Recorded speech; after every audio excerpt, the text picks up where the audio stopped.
روشنی کے سفر کے نئے ولاگ میں آپ اپنے میزبان آفتاب احمد خانزادہ کے ساتھ ہیں۔ لوگ خدا نہیں ہوتے۔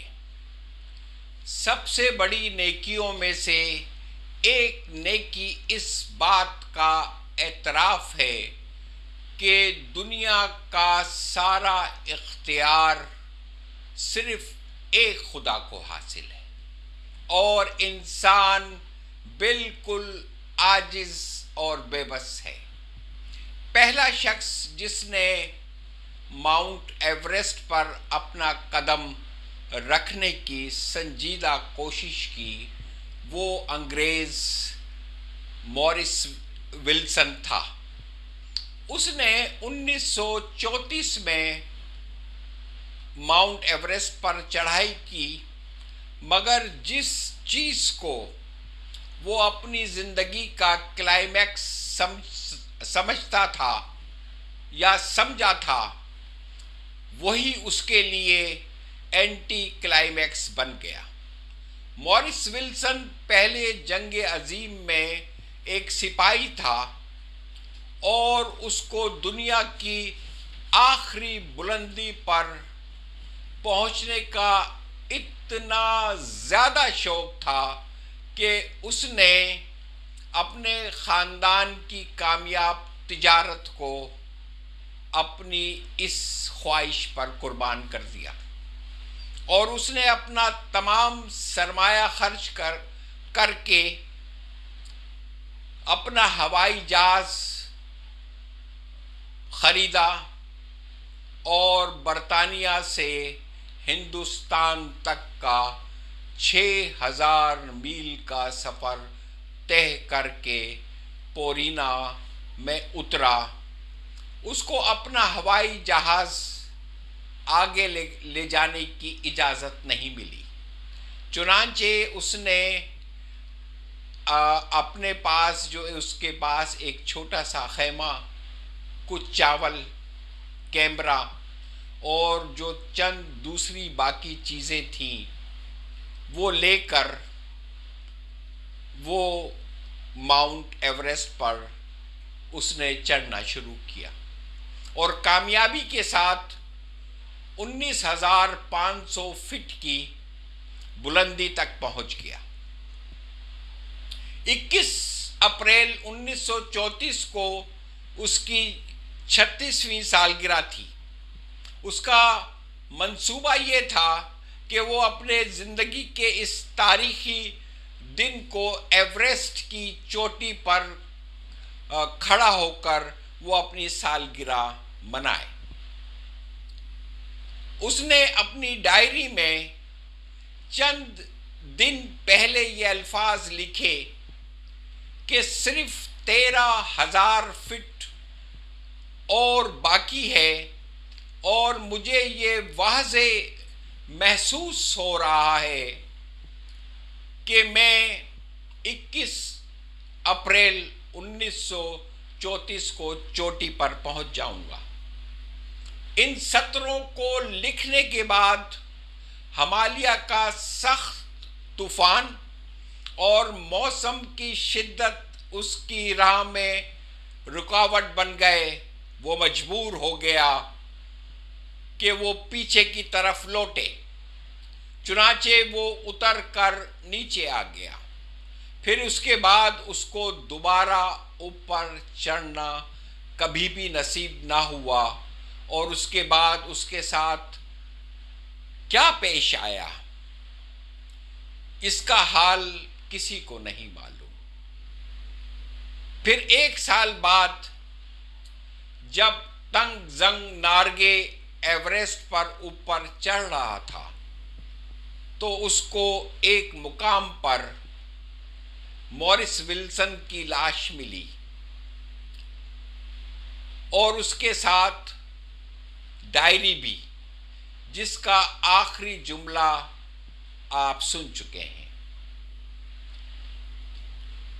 یہ ہی کہانی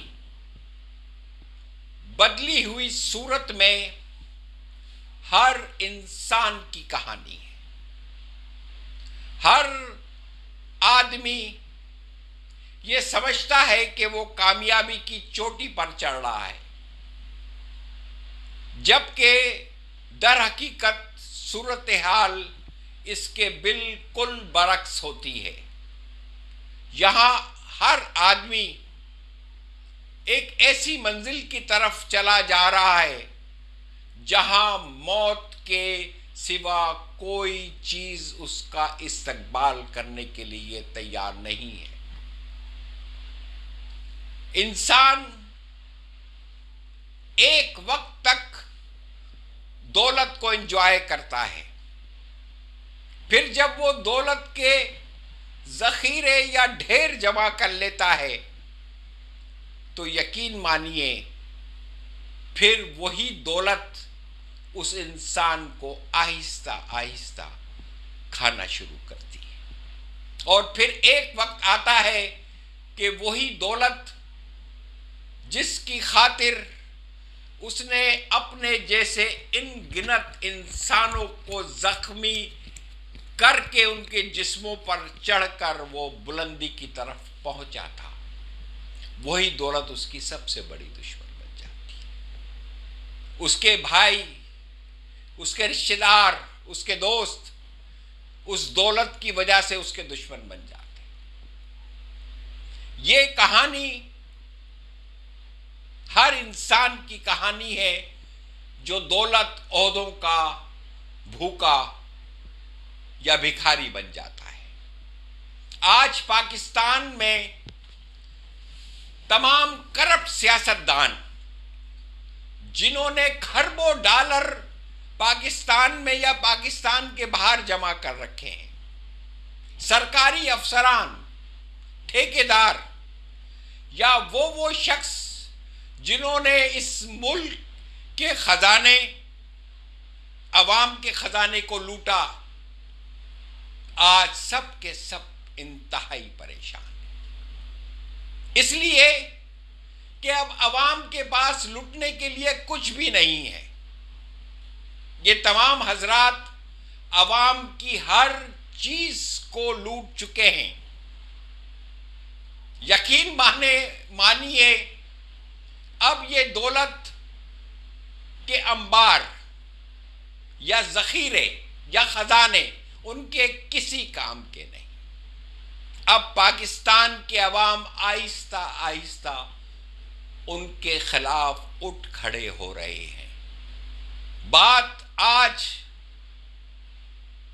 بجلی کے بلوں کی ہے، ملک کے ہر شہر میں احتجاج ہو رہا ہے، لیکن تمام لوگ اس بات پر شدت سے خواہش مند ہیں کہ جس شخص نے اس ملک کو لوٹا ہے اس سے لوٹا ہوا مال واپس لیا جائے، چاہے وہ شخص پاکستان میں وہ لوٹا ہوا مال ہے یا ملک سے باہر ہے۔ تو جناب آج عوام میں غصے کی ایک لہر ہے۔ یہ غصہ عوام میں، لوگوں میں خون کے ساتھ دوڑ رہا ہے۔ جب وہ اپنی غربت، افلاس، بھوک کو دیکھتے ہیں اور جب وہ لٹیروں کی عیاشیوں کو دیکھتے ہیں تو ان کا غصہ اور بڑھ جاتا ہے۔ یقین مانیے اب آر ہے یا پار ہے، اب کسی بھی صورت میں دیر نہیں ہے۔ تمام لٹیروں کا حساب لوگ اپنے ہاتھوں کرنے کے لیے انتہائی بیتاب ہیں۔ میں نے آپ سے پہلے کہا تھا، چند سیکنڈ پہلے، کہ ایک حد تک انسان دولت کو انجوائے کرتا ہے اور پھر اس کے بعد دولت اس انسان کو آہستہ آہستہ کھا جاتی ہے۔ اس کو یہ احساس ہوتا ہے کہ وہ کامیابی کی، ترقی اور خوشحالی کی جانب سب سے بڑی چوٹی پر پہنچ گیا ہے، لیکن اس کو یہ احساس نہیں ہوتا